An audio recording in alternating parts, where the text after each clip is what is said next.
주말 아침을 열어주는 라디오 매거진 위켄드. 박노원 아나운서가 함께합니다.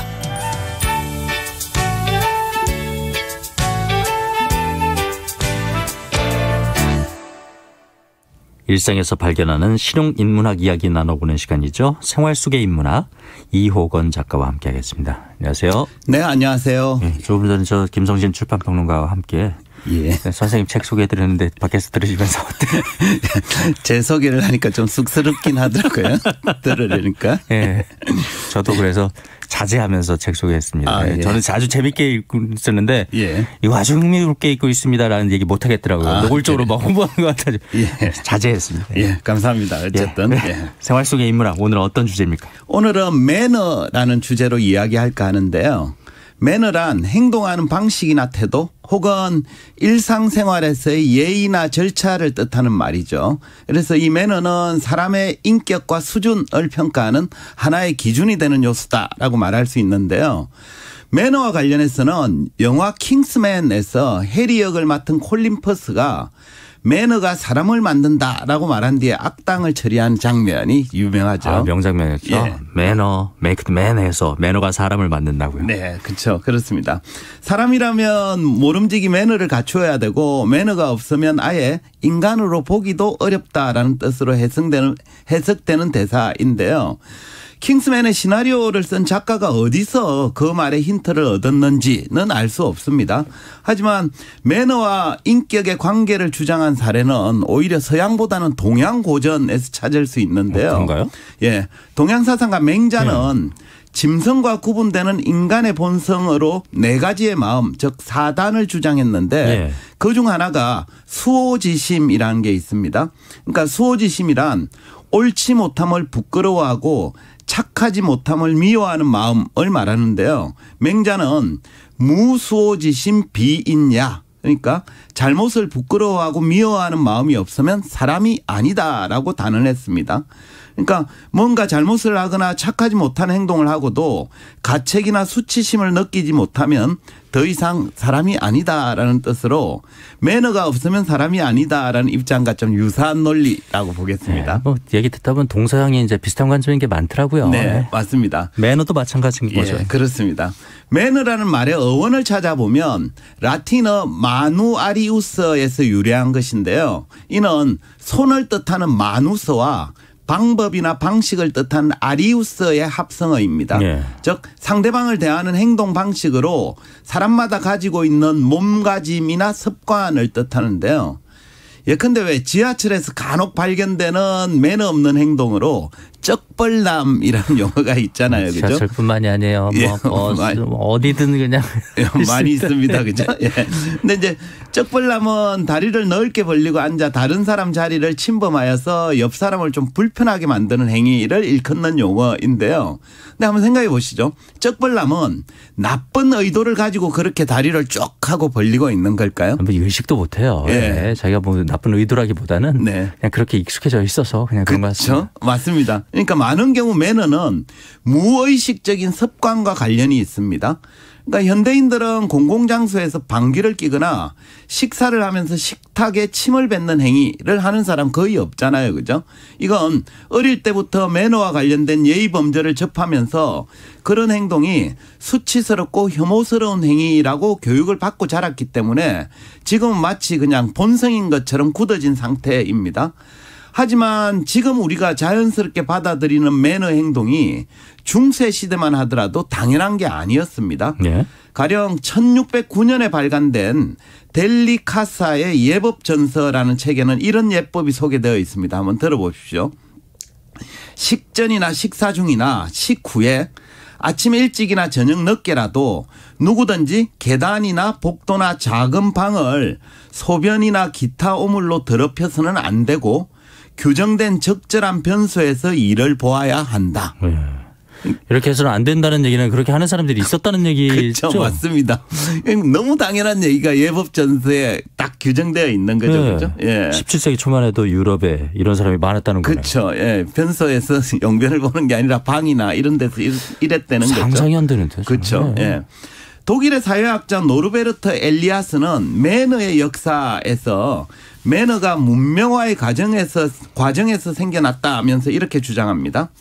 우리는 아주 어렸을 때부터 사회적 기준에 적응하고 길들여졌기 때문에 아주 당연하게 여기는 식사법을 옛날에는 사회 전체가 수용 발전하는데 굼뜨고 힘이 들었다.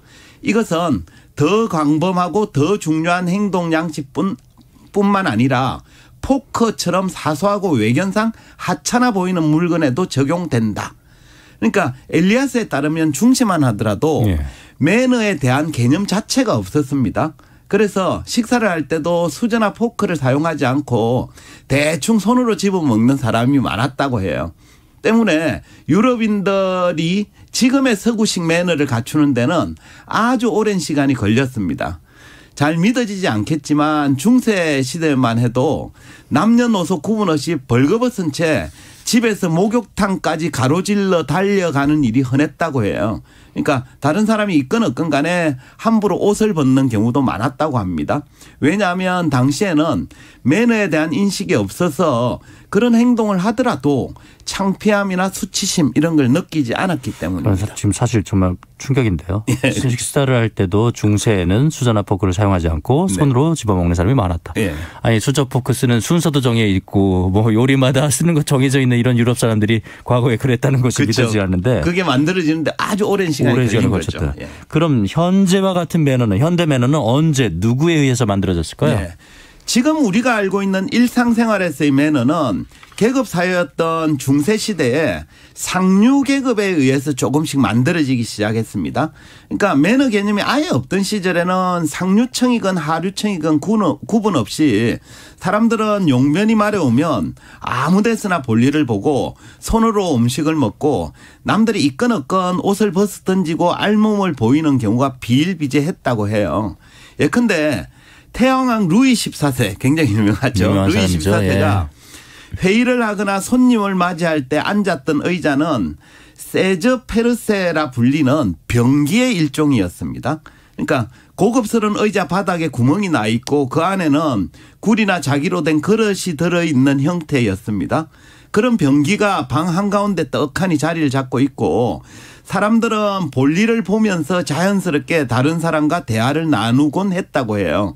그러면서도 전혀 이상하거나 부끄러움 같은 걸 느끼지 못했다고 합니다. 거듭 말씀드리면 상상도 하기 힘든데 그러니까 당시로서는 그만큼 이 에티켓이나 매너에 대한 개념 자체가 없었다는 거죠. 예, 그죠? 그렇게 살다가 이제 18세기가 되면서 그런 행동은 수치스럽고 부끄러운 일이다라고 여겨지기 시작했고 그 이후부터 화장실 문화가 달라지게 되었습니다. 이처럼 매너 개념이 없던 시절에는 계급 간의 차이가 없었는데 상류계층을 중심으로 자신들의 행동이 하류계층과 별반 다르지 않다라는 데서 수치심을 느끼기 시작합니다. 이후 상류계층은 스스로 여러 가지 규칙을 만들고 지키면서 그들만의 문화를 만들어간 것. 이게 이제 매너의 시작입니다. 결국 매너란 상대방을 배려하기 위해서 생겨난 게 아니라 상류층 사람들이 계급이나 신분 차이를 명확히 하고 자신들의 우월함을 과시하기 위해 만들어진 거죠. 말하자면 매너가 사람을 만드는 게 아니라 사람이 매너를 만들었다라고 볼 수 그렇죠. 있습니다. 처음엔 사람이 매너를 만든 것이죠. 네. 이른바 구별짓기의 일환으로 네. 사람이 매너를 만들었다고 볼 수 있겠네요. 네, 그렇습니다. 근데 상류층의 전유물이었던 이 매너가 지금은 모든 계층으로 다 전파가 되었는데요. 그 배경에는 계급 상승의 욕구가 한몫을 했습니다. 예컨대 상류 계급에 있는 사람들은 이른바 궁정예절과 같은 복잡한 매너 양식을 만들어 지킴으로써 다른 계급 사람들과 구별짓고 우월함을 과시를 합니다. 하지만 시간이 지나면서 이러한 매너 형식이 아래 계급으로도 전파가 되는데요. 그 이유는 아래 계급에 있는 사람도 과시나 계급 상승의 갈망 때문에 궁정예절을 습득하려고 노력했기 때문입니다. 예. 그 결과 처음에는 계급 피라미드의 최상층에 있는 사람들의 궁정예절로 시작되었지만 이후 그 궁정예절을 배우려는 귀족이나 부르주아가 생겨나면서 궁정예절은 중상층의 예절로 통용되기 시작합니다. 뒤이어 그게 하층민까지 전파되고 나면 모든 계급이 그러한 매너를 따르는 일종의 문화로 취급되고 이건 곧 문명이 되고 마는 거죠. 해서 엘리아스는 매너의 역사를 문명화의 과정이라고 표현하기도 했습니다. 상류 계급의 매너가 점점 보편화되면서 문명으로까지 발전한다는 얘기죠. 예, 맞습니다. 그래서 상류 계급의 전유물이었던 매너가 전체 계급으로 전파되면서 문명으로 발전했는데 이런 문명의 발전은 개인의 입장으로 보면 마냥 즐거운 일만은 아닙니다. 왜요? 그러니까 매너가 인간적인 본능에 대한 거부감이나 수치심을 증가시킴으로써 스스로 본능을 좀 억제하게 만들기 때문인데요. 네.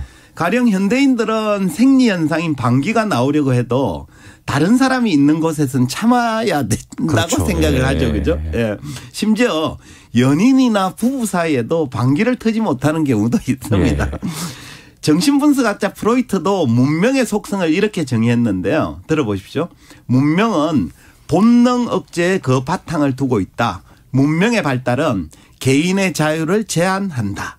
그러니까 오늘날 광범위하게 퍼진 매너는 인간적 본능을 억제하고 자유를 제한함으로써 문명으로 올라선 거거든요. 결국 발전된 문명을 누리며 사는 인간은 문명이 없었던 시절보다는 본능이나 자유를 스스로 억제하며 살고 있는 셈이죠. 예. 본능과 자유를 억제한다는 건 참 힘든 일이긴 하지만 네.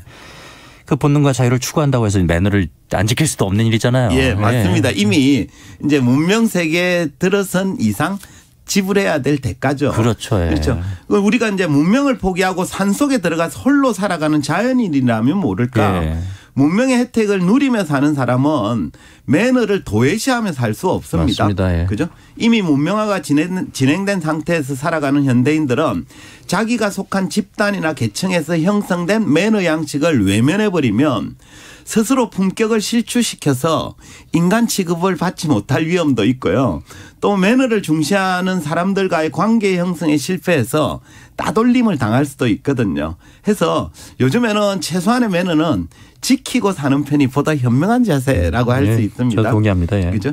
근데 이제 좀 지나친 건 경계할 필요는 있을 것 같아요.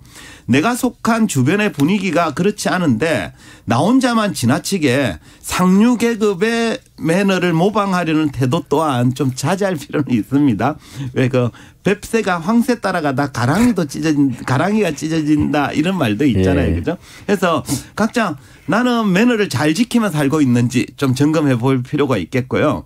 또 혹시 아예 매너를 외면하고 사는 건 아닌지 또는 지나치게 너무 상류 계급 매너를 따라하려고 하지는 않은지 이런 것들을 좀 점검해 볼 필요가 있겠습니다. 예. 오늘 휴일이니까 시간 내서 한번 점검해 보시기 바랍니다. 매너도 적절한 게 좋은 것 같습니다. 그렇습니다. 예. 생활 속의 인문학 이호건 작가와 함께했습니다. 고맙습니다. 네, 감사합니다. 네.